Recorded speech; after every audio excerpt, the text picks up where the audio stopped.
तो hello student, आज हम लोग दिल्ली यूनिवर्सिटी का क्वेश्चन पेपर देखने वाले हैं।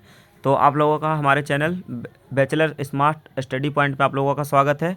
ये BA honours political science DSC subject है। ये सेमेस्टर 3rd में दिया जाता है और इस क्वेश्चन पेपर को करने के लिए 3 घंटा समय दिया जाता है और टोटल मार्क्स 90 का है। तो इस क्वेश्चन पेपर का नाम है constitutional government and democracy in India.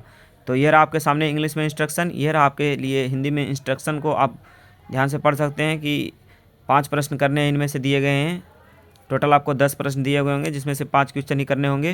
पहला क्वेश्चन है भारतीय संविधान की मुख्य विशेषताओं और दर्शन पर विवेचना कीजिए।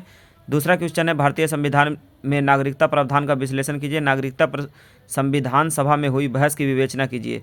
तीसरा क्वेश्चन आप लोगों के सामने है भारतीय संसद एवं राज्य विधानसभाओं में विविध प्रतिनिधित्व का महत्व का विश्लेषण कीजिए। क्या आप इस बात से सहमत है कि संसद में महिलाओं के आरक्षण से भारत में महिला सशक्तिकरण को बढ़ावा मिलेगा? अपने उत्तर के समर्थन में तर्क दीजिए। चौथा क्वेश्चन देखने को है कि भारत के राष्ट्रपति की शक्ति और कार्यों की विवेचना कीजिए। बदलती दलीय प्रणाली के संदर्भ में राष्ट्रपति की बदलती भूमिका का विश्लेषण कीजिए। पांचवा क्वेश्चन है भारत में सर्वोच्च न्यायालय और उच्च न्यायालयों में न्यायाधीशों की नियुक्ति की प्रक्रिया का विश्लेषण कीजिए। उच्चतर न्यायपालिका में न्यायाधीशों की नियुक्ति पर समकालीन बहस पर विवेचना कीजिए। छठा क्वेश्चन हमारे सामने देखने को मिलता है कि संघवाद से आप क्या समझते हैं? भारत में असममित संघवाद से संबंधित संवैधानिक प्रावधानों का विश्लेषण कीजिए। सातवां क्वेश्चन है भारत में पंचायती राज प्रणालियों पीआरआई के कामकाज का विश्लेषण कीजिए। पिछले 3 दशकों में पीआरआई की उपलब्धियां और उनके सामने आने वाली विभिन्न चुनौतियों पर प्रकाश डालिए। आठवां क्वेश्चन है भारतीय संविधान में वर्णित आपातकालीन प्रावधानों पर चर्चा कीजिए। क्या आपको लगता है कि यह भारत में संघवाद की अवधारणा का उल्लंघन करता है? परीक्षण कीजिए। नौवां क्वेश्चन है निवारक निरोध कानूनों के प्रावधानों का विश्लेषण कीजिए।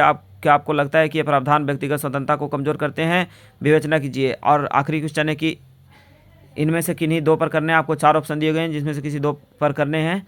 मौलिक कर्तव्य, भारत के सर्वोच्च न्यायालय की शक्तियां और कार्य, राष्ट्रीय सुरक्षा कानून, निदेशक सिद्धांत, इन 4 में से किन्हीं 2 पर करने हैं।